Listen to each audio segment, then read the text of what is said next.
So itu kita boleh ambil di situ juga, yang boleh kita comparekan. Sebab tu saya cuba tutuplah bagi ruang kepada benda yang lain, tapi kita tidak menjawab beberapa soalan yang lain. Cuma saya nak tutup ataupun nak cuba bincangkan supaya kita fikir kembali. Akhirnya yang kita nak angkat adalah bukan soal politik ataupun soal kepastian itu, tapi permasalahan rakyat.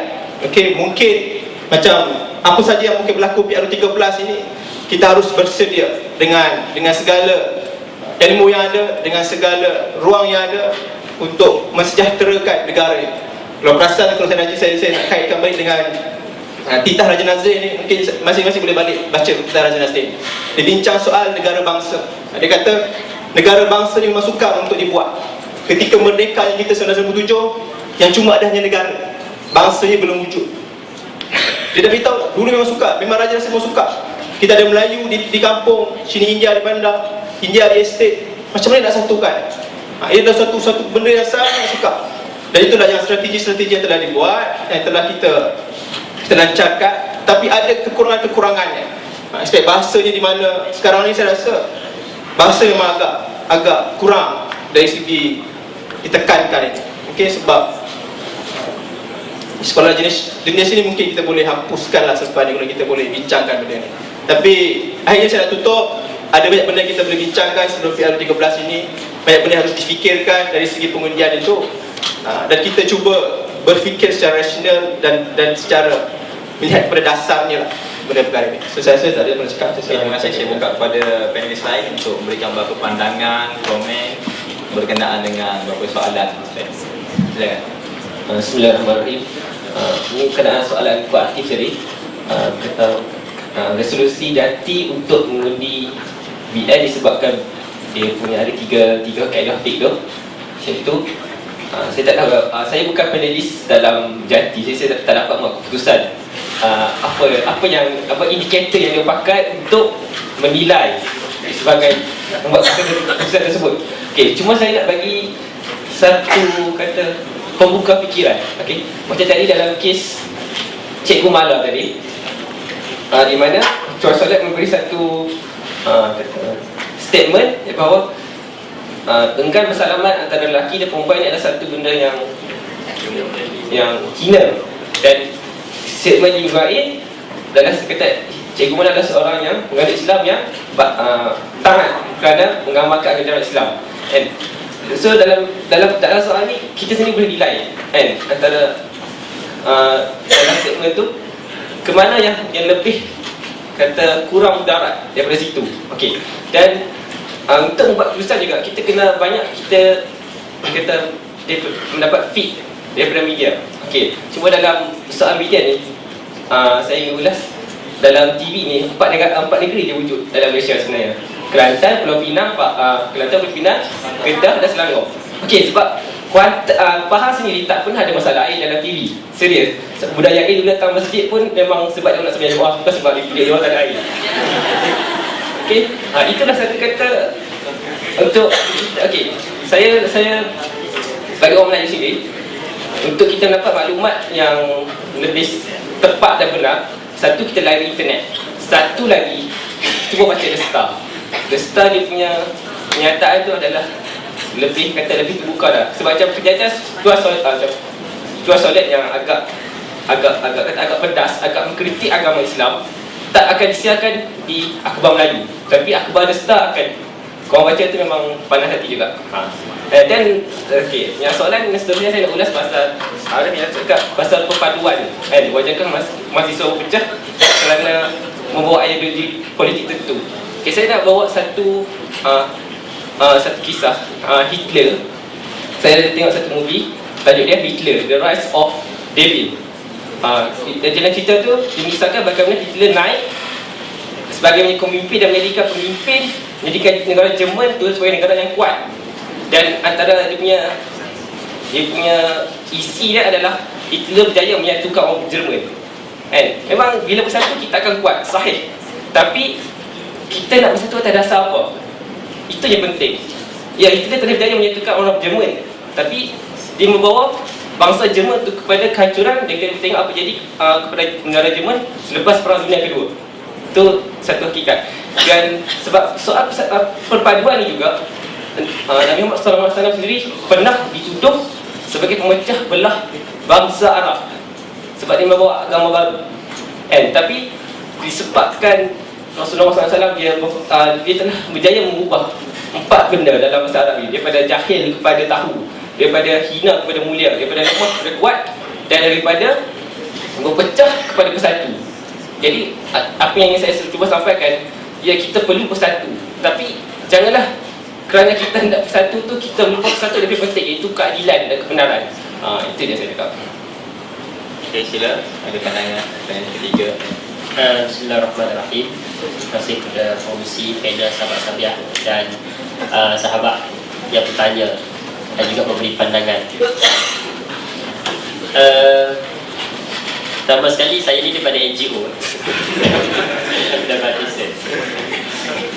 soalan tentang akhir-akhir tentang strategi Pakatan Rakyat nak bawa Islam. Macam aku pula Pakatan Rakyat. Okey. Pertama sekali, kita hari ni, contoh apa yang Jad Ekor Atif cakap, maknanya tidak boleh undi Pakatan Rakyat, PAS namanya, kerana telah menggugurkan nama negara Islam. Dia sebenarnya apa yang nak diperjuangkan oleh PAS, yang saya tahu lah apa yang diperjuangkan oleh PAS bukannya nama sebenarnya, isi dia. Sebab tengok dalam perlembagaan PAS pasal 6, dia nak memperjuangkan nilai-nilai pemerintahan dan masyarakat Islam, bukannya nak perjuangkan negara Islam. Okey, fine. Sekiranya PAS mengekalkan menggunakan nama Islam, di Malaysia istilah nama Islam telah rosak, telah dirosakkan. Orang dan Muslim takut dengan perkataan negara Islam. Kalau PAS mengekalkan nama, satu tindakan yang tak bijak. Kenapa? Kerana negara kebajikan, negara Islam, konteks dia, konteks Islam masih lagi. Walaupun nak tukar je nama. Sebab nama negara Islam ni dah rosak di Malaysia kerana telah diputar belikkan oleh media. Dan Muslim takut dengan perkataan negara Islam. So, kita dalam konteks dakwah, kita jangan terlalu berkerah nak kekalkan nama, sedangkan nama tak sesuai. Bukan nama yang lebih lembut dan lebih mesra, yang lebih catchy untuk masyarakat. Tentang saya nak tentang kenapa tukar negara Islam dengan negara kebajikan. Apabila saya yakin dan percaya semua yang hadirat yang dirahmati Allah, semua nak melihat Islam berkuasa, atau Islam ini memerintah, Islam ini boleh mendominasi, Islam ini boleh menjadi agama yang betul-betul hebat di Malaysia. Semua bercita-cita macam tu, betul tak? Dia gini sebenarnya, kita dalam Pakatan Rakyat pula. Saya nak kita semua Pakatan Rakyat. Okey. Dalam Pakatan Rakyat yang saya tahu, apa yang semasa kita borak-borak dengan beberapa orang pimpinan PAS, dia kata jangan kita fikirkan apabila menangnya PRU 13 Islam telah menang. Tak, Islam belum menang. Kita hanya fasa Malaysia yang baru. Apabila PRU 13 sekiranya Pakatan Rakyat menang, hanya baru Malaysia yang baru. Kebebasan media lebih dibuka. ISMA boleh masuk dalam TV3, PAS boleh masuk dalam TV3, Ikram boleh masuk TV3. Tak lain tak bukan untuk mengajak rakyat supaya bersatu. Apabila tak, kebebasan media kita buka. Kita buka aja. Susah. Pakatan Rakyat akan buka. ISMA boleh masuk dalam TV 24 jam. Boleh, TV1 bagi ruang. Nak hari ni apa? Sekarang ini masyarakat belum mendapat hudud, belum lagi sesuai dalam keadaan masyarakat jahil tentang Islam. Dalam keadaan beban rakyat yang mencuri, mungkin ada mencuri disebabkan oleh kesengsaraan hidup. Dia seperti ekonomi, tak boleh nanti. Banyak lagi sistem-sistem yang perlu dibetulkan. Dia Islam ni, konteks Islam ajar kita berasur-asur, nak buat perubahan. Tak boleh drastik.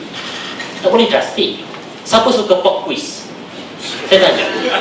Tiba-tiba lecturer masuk, Pop quiz. Antara pop quiz dan juga lecturer bagi tahu seminggu lebih awal, mana kita suka? Seminggu lebih awal open book test dan lecturer bagi quiz tinggal. Itu begitu. Tak, pop quiz tak boleh.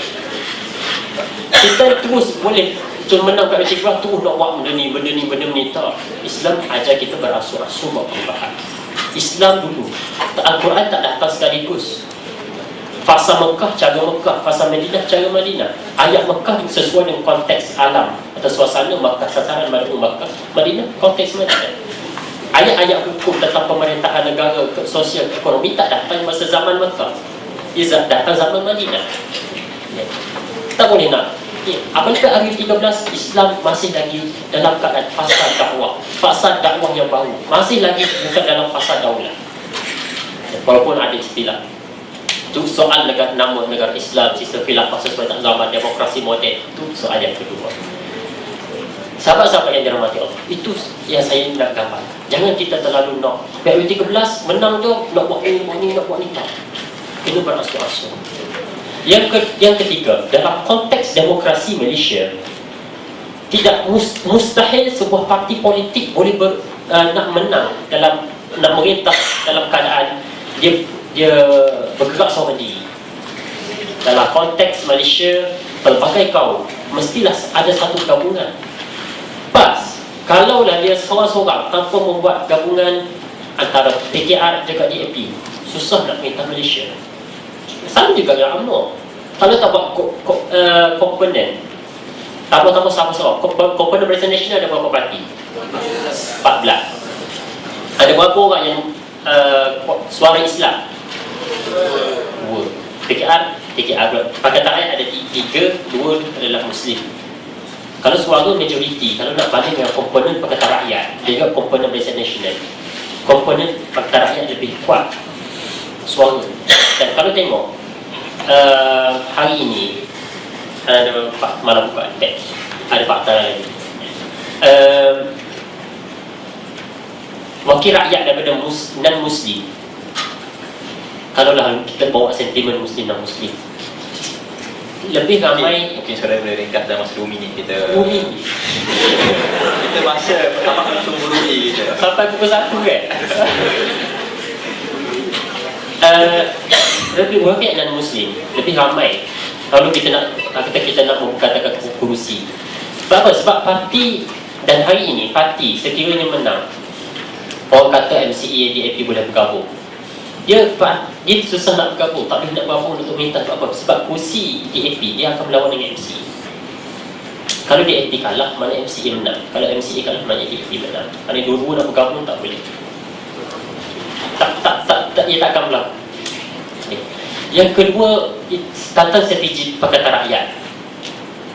So, pertama sekali, kita jangan terlalu nak cepat terus nak laksanakan. Tak, kita hanya bangun fasa dakwah, kebebasan kita buka kepada ustaz-ustaz untuk menyebarkan tentang kefahaman Islam yang tepat. Dan perkauman, hubungan antara kaum, banyak lagi kita nak baiki. Tentang antara Cina, India dan Melayu, benda tu perlu banyak lagi dibaiki. Sebab hari ini jurang tu makin lama makin jauh. Dan kita lihat, dan bagi saya dalam Pakatan Komponen Barisan Nasional Pakatan Rakyat, hubungan antara kaum dalam Pakatan Rakyat lebih harmoni berbanding dengan, kalau tengok hari ini kempen Barisan Nasional, dia akan memampakkan seorang tokoh. Siapa? Najib Razak. Tapi dalam Barisan Nasional dan dalam Pakatan Rakyat, dia akan tampilkan tokoh yang ramai. Anwar Ibrahim, Abdul Hadi Awang, Binti Siang, Lingua A, dia akan memampakkan tokoh yang ramai. Tapi kalau Barisan Nasional, hanya seorang je tokoh, Najib. Semua gambar-gambar hanya Najib Razak. Tapi kalau Pakatan Rakyat, dia akan tampilkan tokoh-tokoh. Maknanya kekuatan kesempatan lebih kuat. Berbeza pendapat tak semestinya berpecah. Kita kena ingat, berbeza pendapat tak semestinya berpecah. Saya berbeza pendapat dengan Arif, tak bermaksudnya saya berbalah meranakkan ukhuwah. Tak. Menjawab soalan yang dalam kita berbincang soal politik dalam equality check, kita berbeza pendapat tak semestinya kita meranakkan ukhuwah. Sekiranya kita meranakkan ukhuwah, kita dalam politik kita bergaduh, tak tunggu siapa, tak makan, ajak tidur dan tidur lain. Maknanya kontennya berbeza pendapat tak semestinya berpecah. So untuk kita berbeza pendapat antara satu sama lain itu perkara lumrah. Mana ada kita sependapat yang sama tak? Emosi, pemikiran, background pendidikan, semua asal kita berbeza. Dan berbeza pendapat tu biasa, tak semestinya berpecah. Untuk strategi Pakatan Rakyat rasa boleh bincang secara lebih lepas ni dengan Afiq. Tentang Farah Syazwani. Sarah Syazwani, soalan dia 3. Tentang kuasa pengaruh ilmu. Apa soalan dia? Parameter terhadap kekuasaan. Parameter terhadap kekuasaan. Kuasa, pengaruh dan ilmu semuanya merangkumi untuk kita mengubah satu landscape. Pertama sekali ilmu kena ada, pengaruh kena ada. Kalau tak ada pengaruh mana boleh. Seorang pemimpin kena ada pengaruh. Nak jadi Perdana Menteri kena ada pengaruh. Kalau tak ada pengaruh kena ada ramai, tak jadi Perdana Menteri lagi, bagi orang lain. Okay. Kena ada ketiga-tiga elemen tu kena ada gabung sekali: kuasa, ilmu dan pengaruh. Yang kedua, good governance, indikator good governance, sebuah kerajaan yang baik. Pertama sekali kita lihat pada bagaimana pembentukan negara Madinah. Negara Madinah dia pelbagai kaum. Tak, Aus dan Khazraj asal dari Yaman, bukan orang tempatan. Lama 2 minit. Okay. Negara Madinah, bagaimana pelbagai kaum dan juga pelbagai agama boleh hidup aman. Asas dari pembentukan, ya, dia berbentuk pada agreement, perjanjian yang kita sepakati. Bagaimana pembentukan piagam Madinah tu, perlembagaan Madinah, orang non-Muslim juga kepelbagaian kaum dalam negara Madinah semua sepakat untuk mematuhi. Bebas untuk mengamal agama, yang penting bebas mengamalkan agama masing-masing, Kristian, Yahudi, tetapi tak boleh membuat pertumpahan darah. Masing-masing kena jaga keselamatan. Agreement itu benda yang asas yang paling penting. Contoh hari dalam negara kita ada perlembagaan, mana-mana benda yang bertentangan perlembagaan, dalam Pakatan Rakyat sama juga kan, dia ada agreement yang dia ada sepakati. Namakan satu alat untuk menyatukan bangsa di Malaysia. Pandangan saya adalah masing-masing menghormati perlembagaan dan agreement yang telah dibuat, konteks sosial masyarakat dan sebagainya. Wallahualam. Baik, terima kasih. Jadi sebelum saya buka beberapa lagi, saya rasa sebab masa kita dah sangat singkat, mungkin saya akan buka 2 lagi. Cuma saya perlu ingatkan hadirin, brothers dan sisters sekalian, perbincangan kita pada malam ini adalah political discussion. Kita bukannya datang forum, kita bukannya datang macam mana saya kata, pada hari kita semua adalah ahli panel. Yang datang pada malam ini, kita semua adalah ahli panel, kita semua boleh membahas yang tajuk ini. Jadi saya rasa mungkin ada beberapa orang yang tidak jelas, yang kita datang pada malam ini bukan forum. Jadi bila kita bertanggungjawab semuanya sebagai panelis, mungkin minggu depan kita akan tukar, ataupun lagi 2 minggu kita akan tukar, tapi saya kekal sebagai moderator insya-Allah. Saya akan menjemput panelis-panelis yang lain untuk memberikan pandangan, untuk sama-sama kita diskusikan. Cumanya panelis yang kita jemput ini adalah khusus, kan, takkan kita jemput satu floor tu ke bawah, betul tak? Dan saya minta untuk mungkin the next kita lebih pilih floor yang mungkin rata, supaya semua rasa sama lah. Minta dia duduk atas, dia rasa dia panelis paling tinggi ke apa ke kan.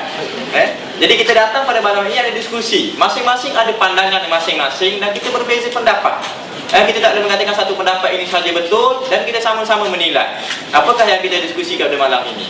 Jadi untuk sebelum saya serahkan pada panelis untuk bagi conclusion, saya buka 2 lagi soalan, 2 lagi pandangan, 2 lagi kritikan atau komen untuk diskusi dengan topik ini. Silakan. Silakan yang depan. Assalamualaikum. Saya kata. Terima kasih, okey. Singkat saja. Saya nak bagi pandangan soalan.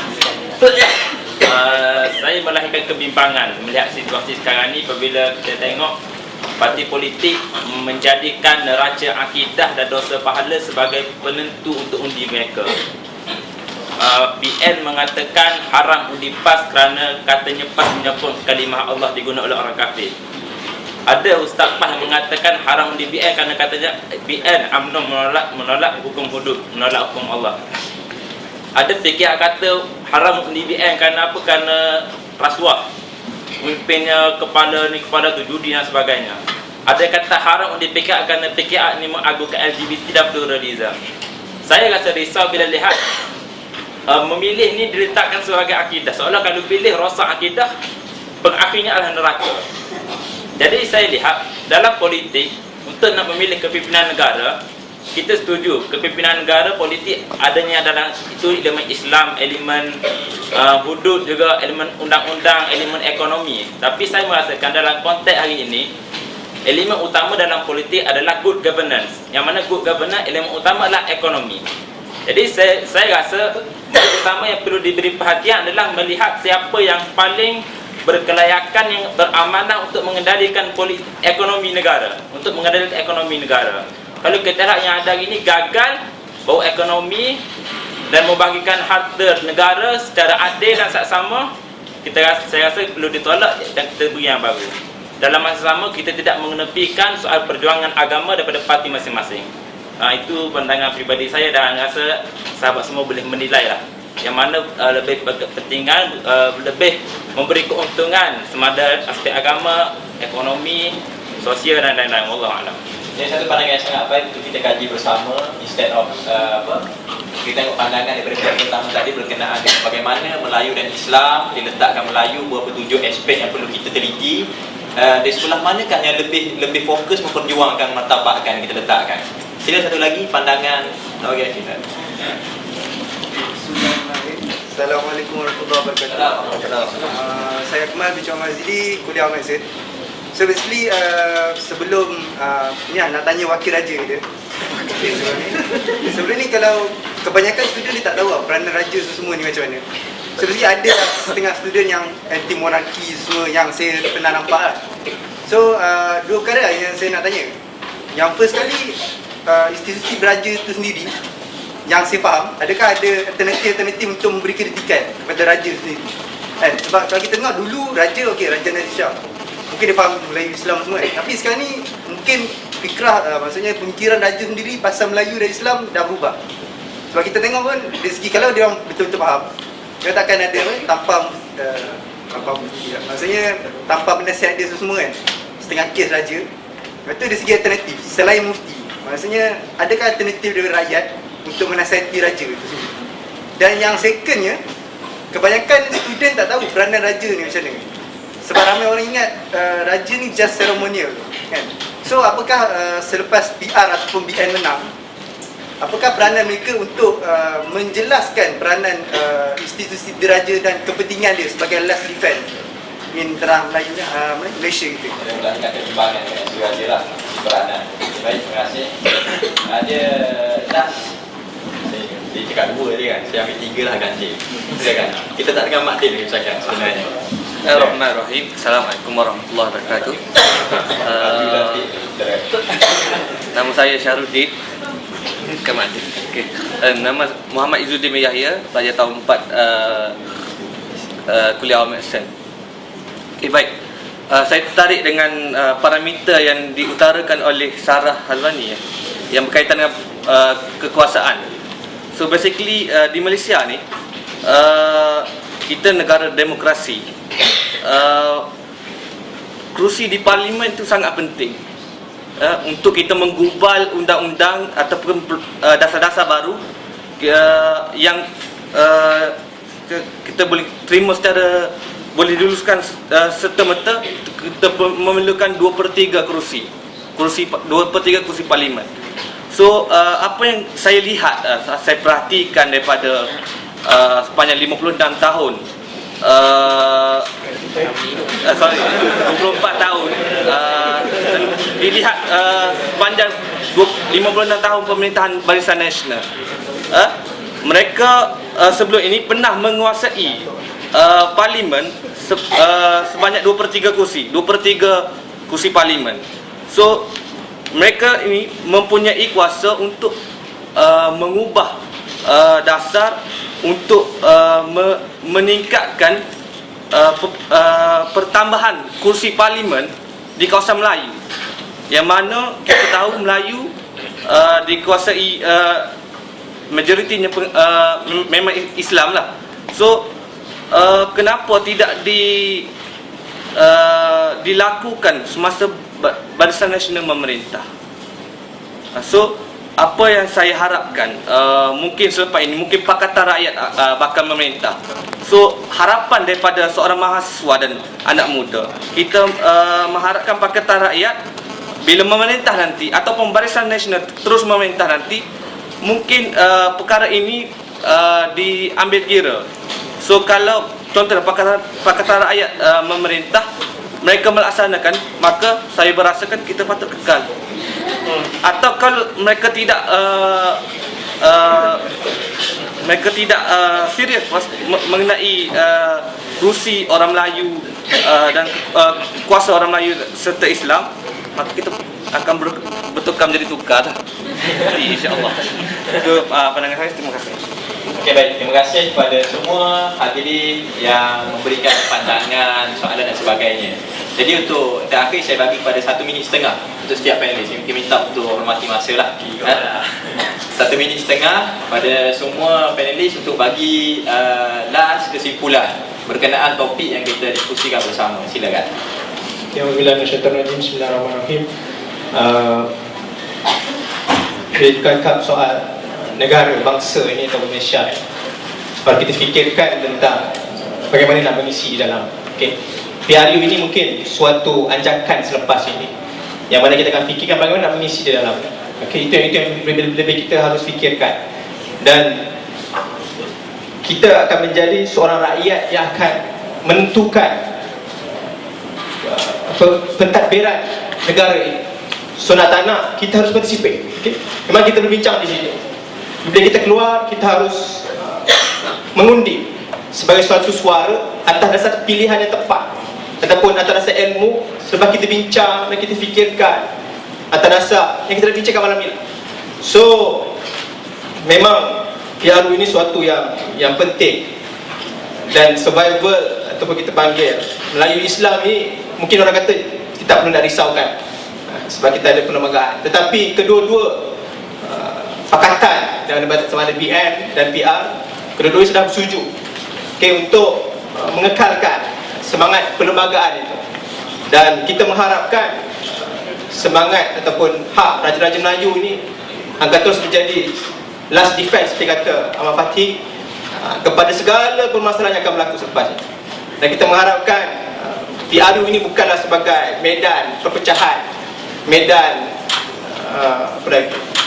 tumbuh dan sebagainya. Di luar memang ada masalah itu. Memang semangat kepastian memang menebal di luar. Mungkin kalian tak keluar, mungkin kita boleh keluar lepas ni dalam seminggu, kita ada dalam seminggu lagi. Mungkin lepas ni sampai cuti mula daripada 1 hari bulan, keluar dan lihatlah. Semangat kepastian itu memang wujud di luar. Saya tak nafikan itu. Memang wujud dan sangat menebal di kalangan masyarakat. Tapi itu penting kita sebagai mahasiswa yang tercerah dengan semangat ilmu ini, semangat budaya ilmu ini, untuk menjelaskan, untuk menerangkan. Sebab saya kata segalanya bermula dengan perlahan-lahan. Tidak terlalu cepat. Harus kita berikan dengan sedikit demi sedikit, dengan hikmah. Sebelum saya menutup konklusi saya, mungkin saya tak menjawab soalan Zahir, kita akan bincang di luar lepas ni. Saya nak tutup sedikit apa yang disebut oleh Raja Nazrin di penghujung titah. Saluran konsultasi jangan sama sekali dipinggirkan. Nasib negara bangsa jangan sama sekali diperjudikan ketika hulu balang dan bentara diarah mengasah senjata, sementara suara para wazir dan pembesar sudah semakin serak. Berkemungkinan suara lembut lagi sederhana dari takhta boleh dipohon untuk membisikkan suara ukhuwah ke arah kesejahteraan. Dalam semangat hidup berlalu, khemah bertaut, cari-cari bulu ayam, semoga sudahnya bercantum jua. Ini adalah pesan Raja Nazrin yang harus kita pegang sampai akhir. Itu saja saya. Okey, terima kasih. Seterusnya saya jemput panelis kedua bagi penggolongan kesimpulan terakhir. Bismillahirrahmanirrahim. Untuk penggolongan tadi saya cakap pasal paduan istilah berdasarkan kebenaran. Dan indikator kebenaran itu adalah subjektif. Kita kata orang Kristian ni akan cakap dia orang adalah benar, orang Islam sendiri akan cakap kita adalah benar, dan setiap orang akan menegakkan dia punya pegangan. Tapi satu kebenaran yang lebih besar bagi saya sendiri, untuk indikator sebagai kebenaran itu adalah keadilan. Dan bagi saya Islam adalah agama yang paling adil. Jadi untuk kita membuat keputusan dalam memilihkan kebenaran itu, lihatlah siapakah yang paling berlaku adil. Dan saya ingat kisah sirah Nabi Muhammad SAW, di mana baginda bersabda kepada para sahabat, bantulah orang yang dizalimi dan yang menzalimi. Lalu para sahabat bertanya, kami tahu untuk membantu orang yang dizalimi, tapi bagaimana untuk membantu orang yang menzalimi? Lalu baginda bersabda, dengan membetulkan dan memperingatkan orang yang menzalimi itu akan kesalahannya. Jadi dalam konteks kita ni, dalam segi sekiranya pemerintah itu telah lama pemerintah dan dia berlaku zalim, tujuan kita adalah untuk memperingatkannya. Tetapi kalau dia tak mau dengar juga, ada banyak cara lagi untuk memperingatkannya. Itu dia. Terima kasih kepada Ustaz. Kita akan berkenaan satu hadis bagi Nabi SAW, unsur akhaka zalim wal mazlum. Bantulah saudara kamu yang zalim dan juga yang dizalimi tadi. Jadi yang zalim kita tahan dia daripada berlaku kezaliman, yang dizalimi ini sudah ma'ruf dan juga makbul lah untuk kita ketahui bagaimana untuk membantu orang dizalimi. Sekian saya jemput panel yang ketiga. Auzubillahi minasyaitonir rajim. Ayat Allah Subhanahu wa taala dalam surah Al-Ahzab, kita hujung ayat 66 dan 67. Bagaimana Allah Subhanahu wa taala menceritakan penyesalan orang-orang yang silap memilih pemimpin. Yang memilih pemimpin ini ada dalam aspek Islam. Pada ayat ini Allah Subhanahu wa taala, a'udzubillahi minasyaitonir rajim, yauma tuqallabu wujuhuhum fin nar yaquluna ya laitana ata'na Allah wa ata'na ar-rasula.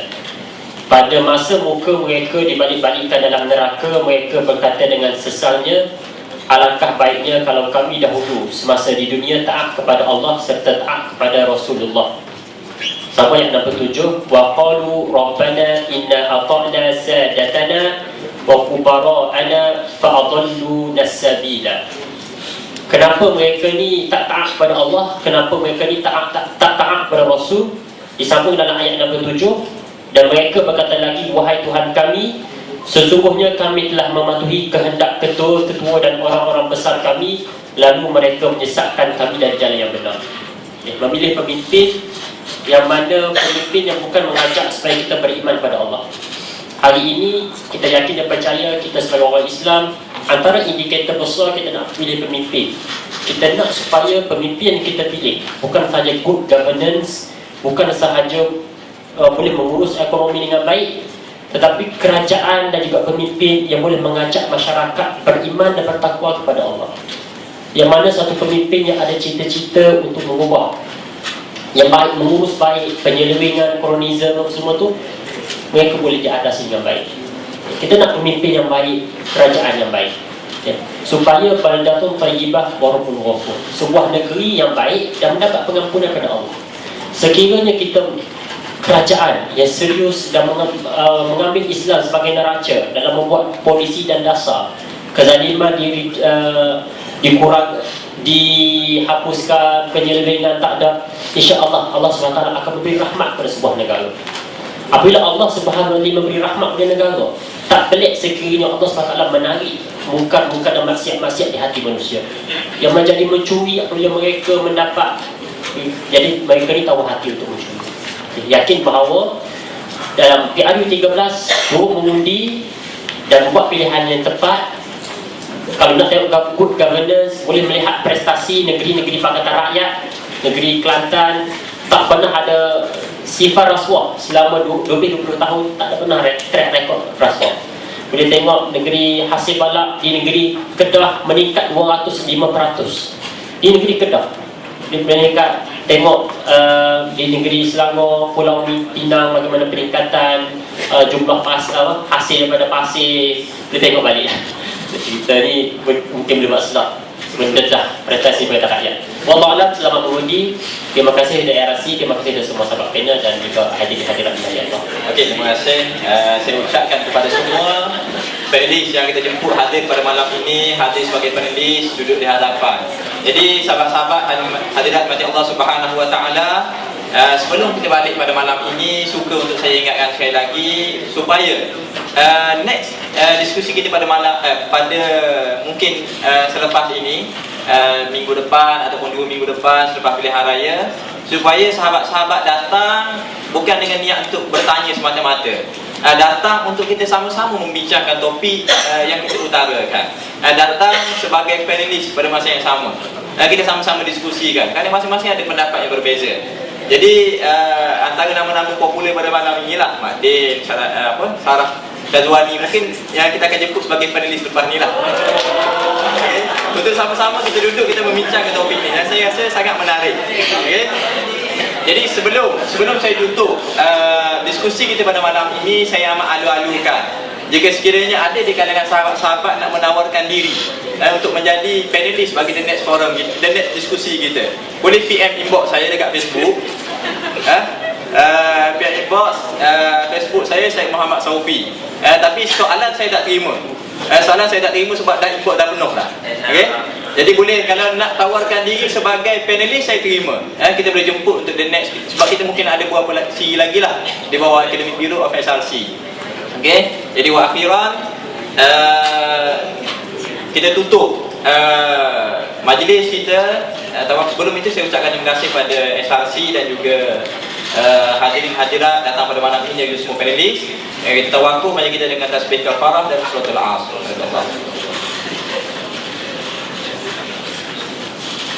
Jangan lupa balik mengundi. Ya.